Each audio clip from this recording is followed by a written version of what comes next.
Yesterday with the practice, we were talking about how with the practice of Satipatthana, as one focuses one's attention on the body and noting the immediately arising object as they arise with energetic aim, sustaining one's mindfulness, the mind will fall calm and collected on the object of attention, giving rise to momentary concentration. And in the course of the practice, we make it powerful, we strengthen this Khanika Samadhi to realize the mind and body. As the noting mind is continuous, we will be realizing this Tathanga Nibbuti, part-time peace, overcoming Pariyuttana Kilesas, obsessive defilements, by not allowing them to arise in your stream of consciousness. And as we are cultivating this momentary peace, as we continue to build up this momentary peace, we are bound to discern this mind and body. This discernment of mind and body is not through one's imagination or intellectualization, not through literatures, by reading books, not from hearsay, not from what the teachers say. It is this kind of knowledge arises from their own personal experience.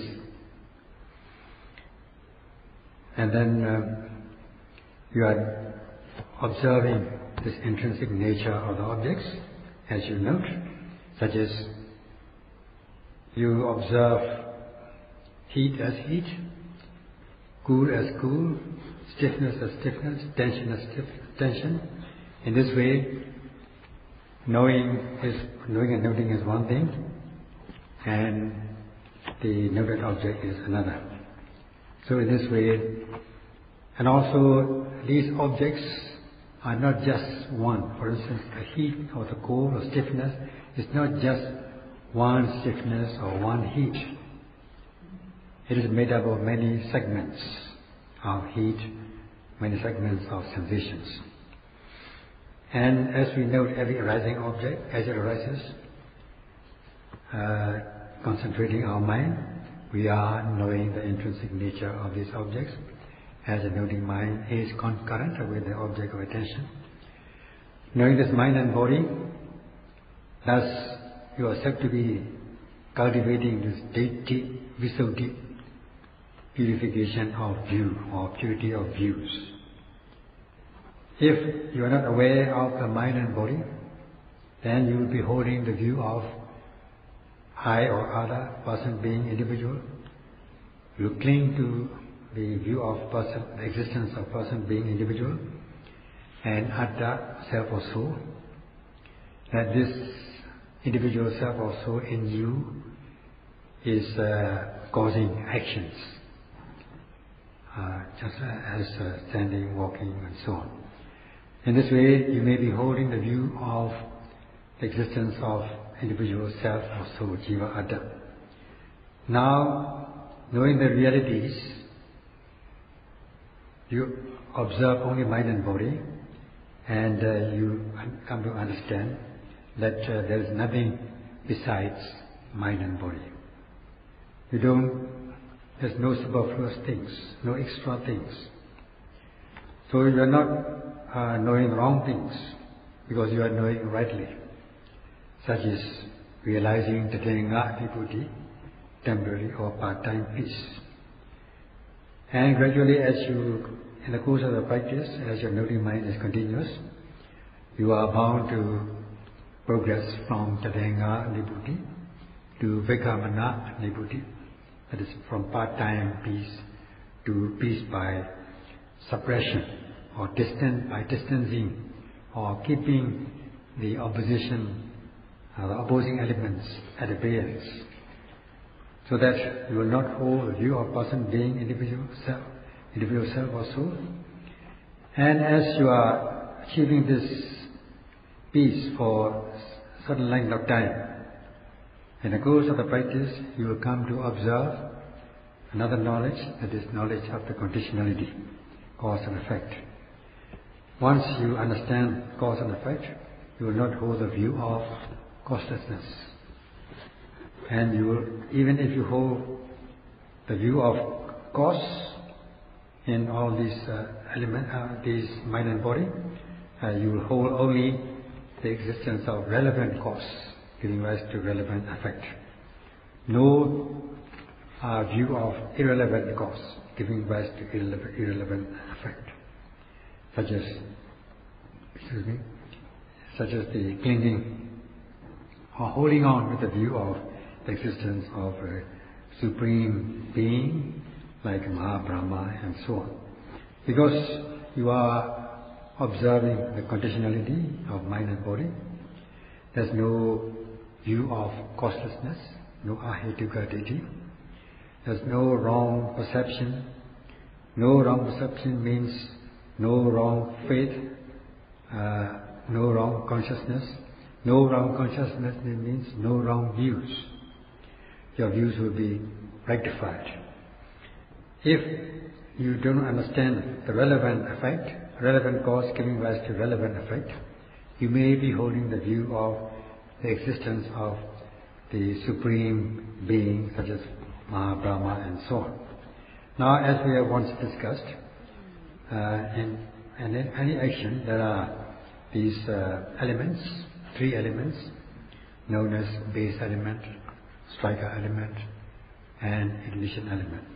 For instance, when you are seeing something, the eye is the base element, the visible object is striker element, the seeing consciousness, contact and feeling are ignition elements. In this way there are only three elements. That is how mind produces mentality, or how mentality arises from materiality, from rupa to nama.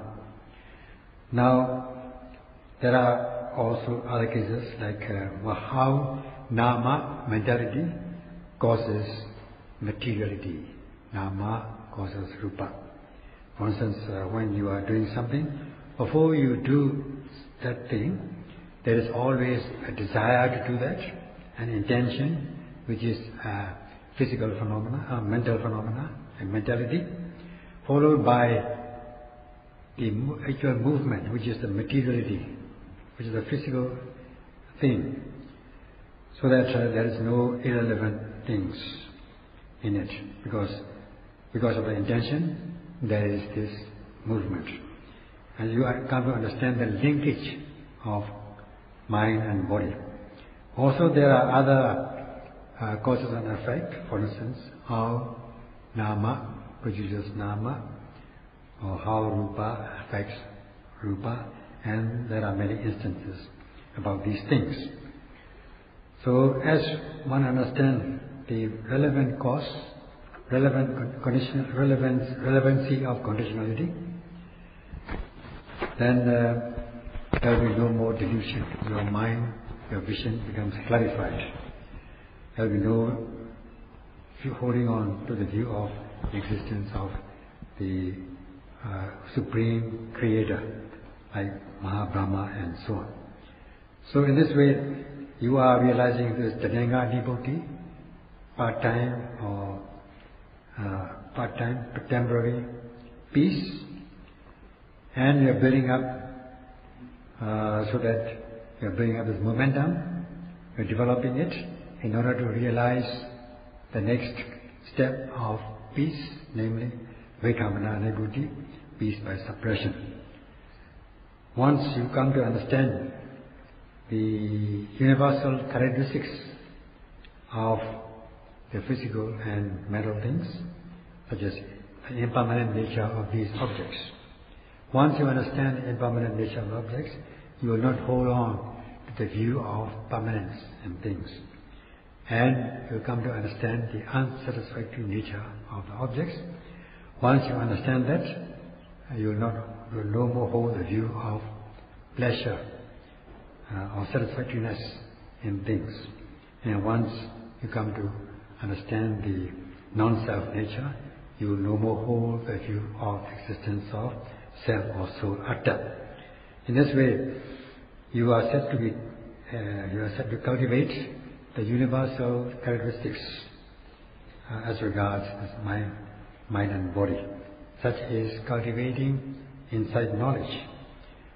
So you are realizing the Jenga Nibhuti, part-time peace, and if you continue to practice, you will come to observe the instantaneous arising and passing away of these objects, and as you build momentum, you are bound to progress from part-time peace to peace by suppression, Vikamana Nibhuti.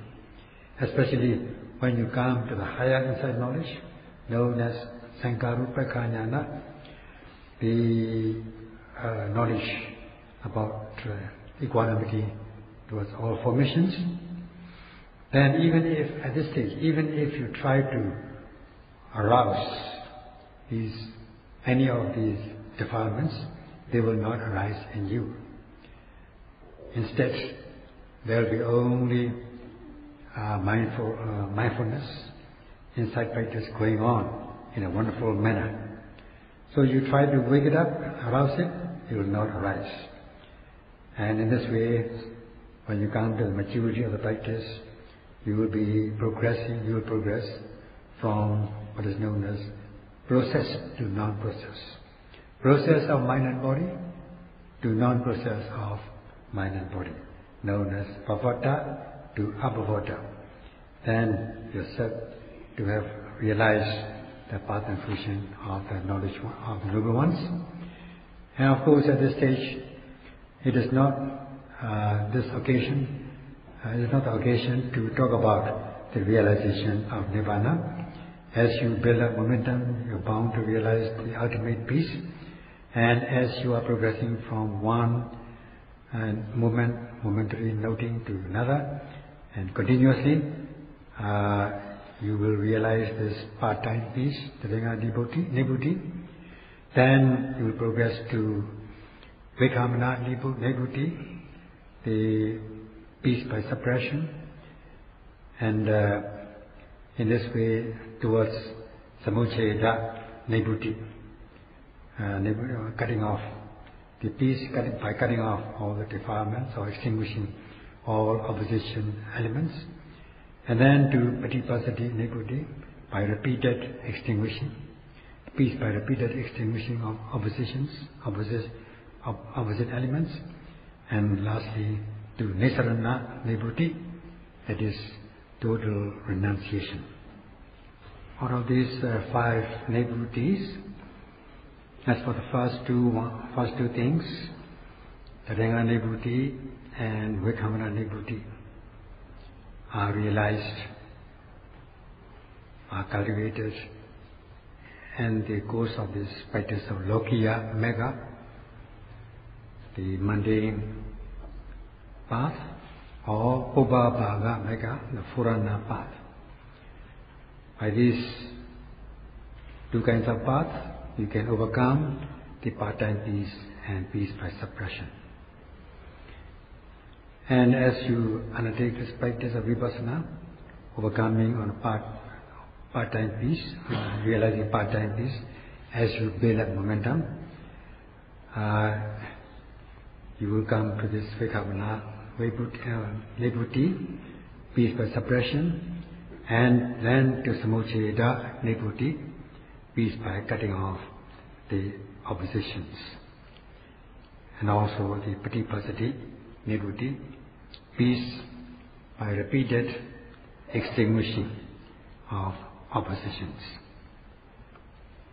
Unless you are able to practice insight, Vipassana, to fulfillment, you will not be able to realize these later Nibhutis, peace. So in order to realize this Samucceda Nibhuti, this peace by cutting off the opposites, one has got to practice mindfulness of every arising object and to realize, to come to fulfillment of the practice, so that these defilements will not, impurities will not have a right or have a chance to arise in the stream of consciousness. They are overcome. And as you build momentum, as you build up your practice, you're bound to progress along the path of insight knowledge. At that time, you will come to realize this type of nibbuti, namely samuccayita nibbuti, peace by cutting off the opposites, realizing the path, the noble path. Let us say the first one is the path of Sotapanna. And then, as for the fourth nibbuti, Patipassati nibbuti, that is the peace by repeated extinguishing of opposites, this is realized with the practice of Ariya Phala, fruition, the fruition consciousness of the noble ones. Let us say the fruition consciousness of Sotapanna. So with the realization of the path consciousness, Ariya Mega, you will eradicate the relevant impurities altogether. And with the cultivation of Allah, the fruition consciousness, you will be extinguishing, cooling down, so to speak, by just like when you extinguish the fire, you cool it down again by spraying water in it. So too, you practice this phala, fruition consciousness, in order to further extinguish and cool down the impurities. So, with the path of fruition knowledge, you are said to have realized Nibbana, and by this, by the path consciousness, you eradicate the relevant impurities.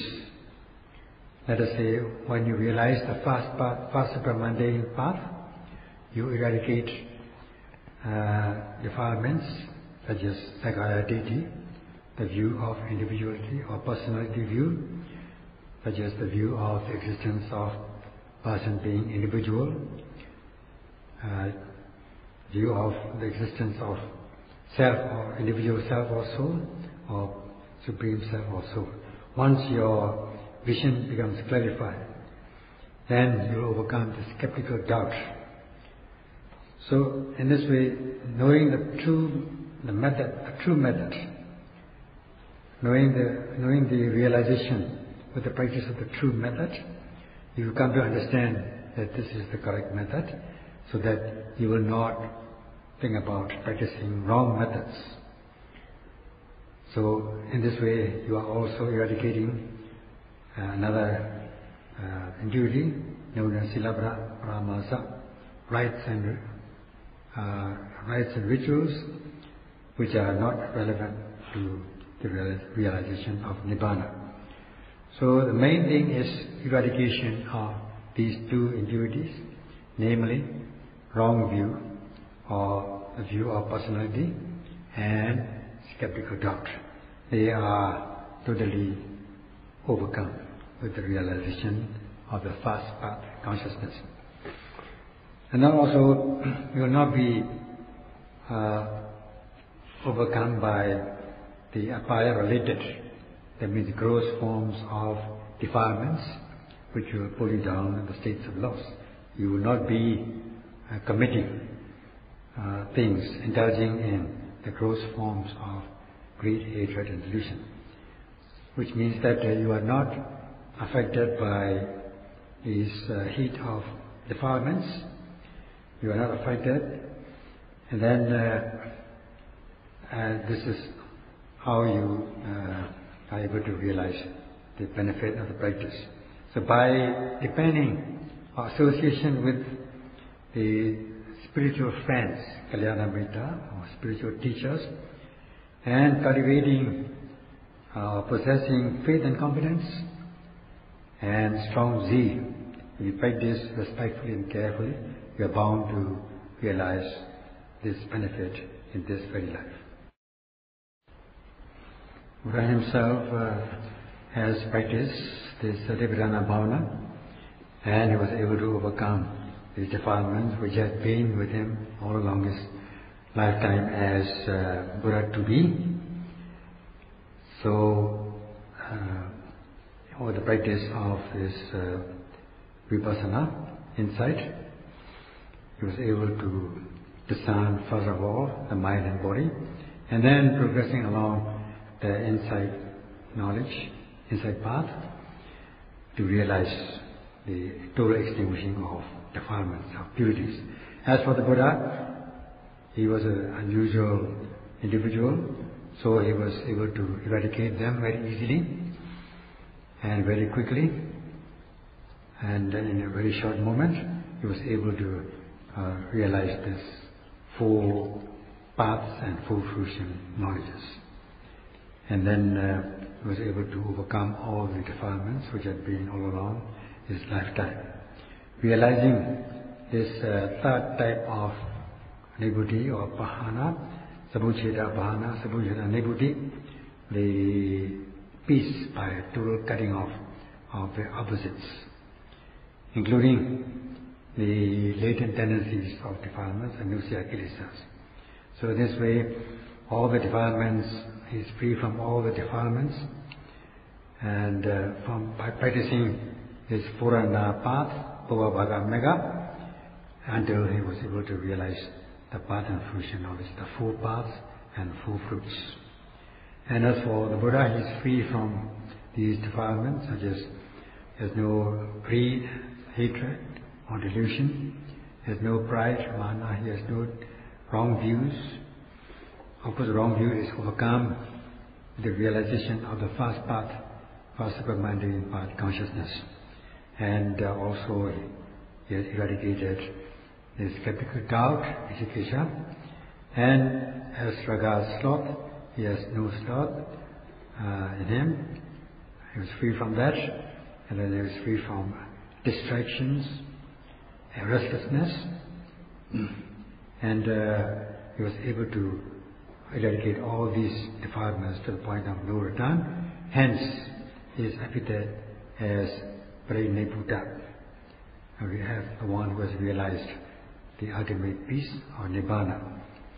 In this way, he himself had overcome and realized the stage, extinguished all kilesas, and he teaches the Dhamma, giving us the method of practice in order to reach the stage. So the yogis are practicing now with zeal, chanda, and with faith. They are undertaking this practice by developing or purifying the mind, that is Citta Visuddhi, realizing this purity of mind, and also practicing the purity of view, Deity Visuddhi, progressing along the path. That is the path of Pubbha Bhaga Mega, the Purana path. And even if one has come to the stage of the instantaneous arising and passing away of objects, which is only part of the Purana path, Pubbha Bhaga Mega, you'll be able to realize the extinguishing, the overcoming of these defilements in a wonderful manner. We wish to enjoy sense objects, kama known as kama rati, sense delight. We wish to enjoy sense objects such as good sight, sounds, taste, touch, and so on, such is known as kama rati, delight in sensuous things, or sense delight. And in the human society, this is considered to be the best that we can enjoy, unless we find something better than that. Now we are undertaking the practice of Satipatthana Bhavana. If we come to the stage of the instantaneous arising and passing away, seeing the first arising and passing away of these objects, and observing in the microscopic details, at this stage you come to experience the Dhamma delight, known as Dhammarati, which excels manifold this Kamarati, sense of delight. So, and in this regard, the Buddha has given in the Dhammapala that in order to realize this Dhamma delight, first of all, you approach or you go to a forest or go under a tree or any secluded place. This is the first thing to do. Then you just note every arising object by focusing on your body, which is given by this expression, jayino. That means you apply this vitakka, the power of aiming, to be concurrent with the object of attention.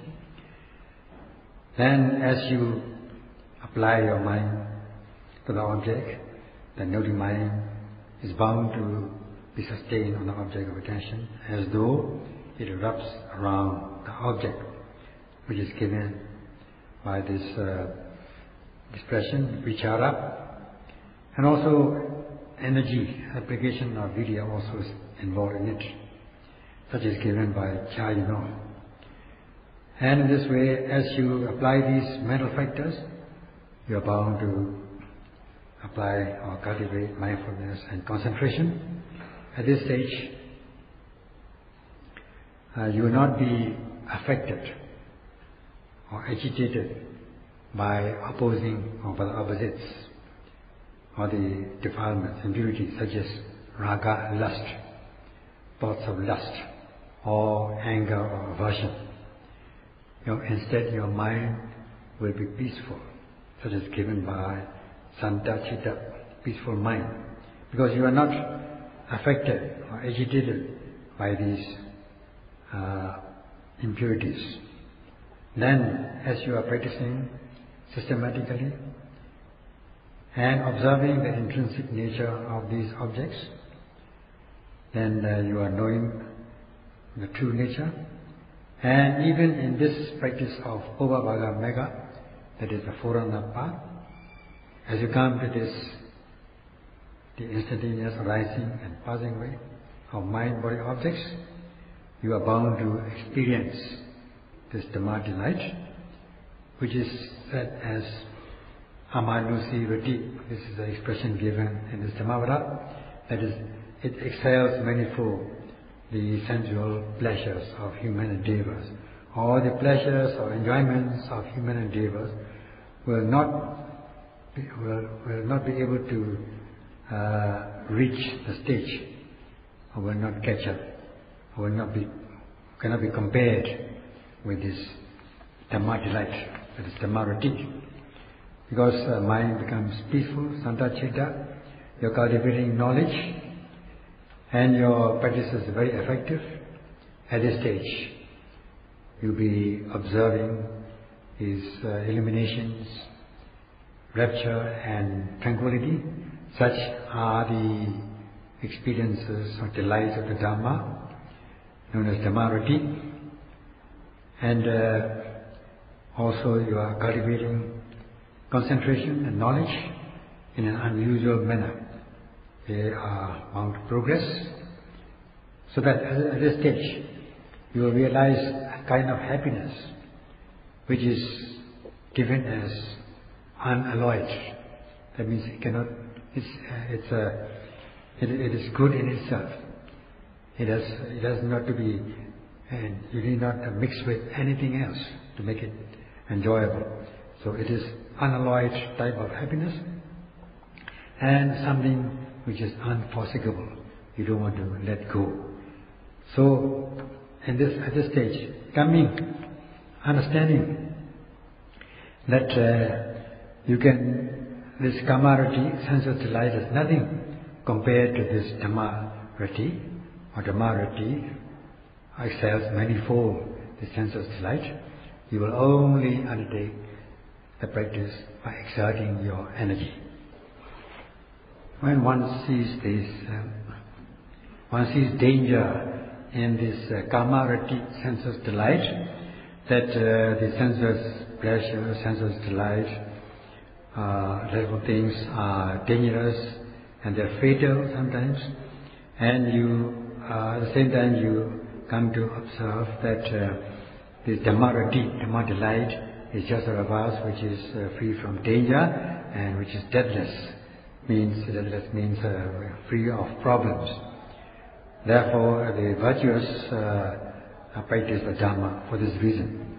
So at this stage, one will be able to cultivate the 7 powers, mental powers.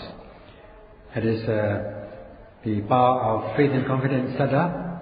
At this stage, one will come to possess the resolute faith, known as adhimokkha.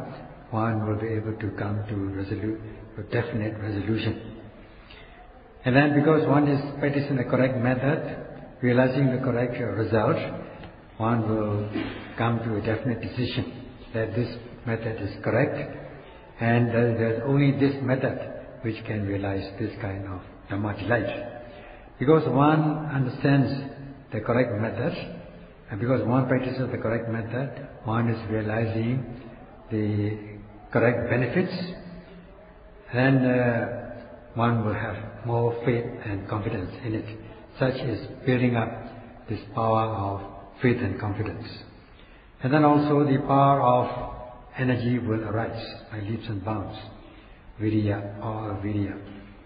Because especially when you are experiencing excruciating pain during your sitting, and then as you note and overcome these pains, then you will come to be able to challenge the pain. Let it come.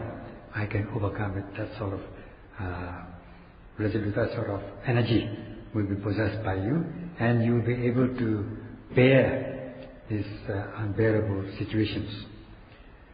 And then you'll have this heroic energy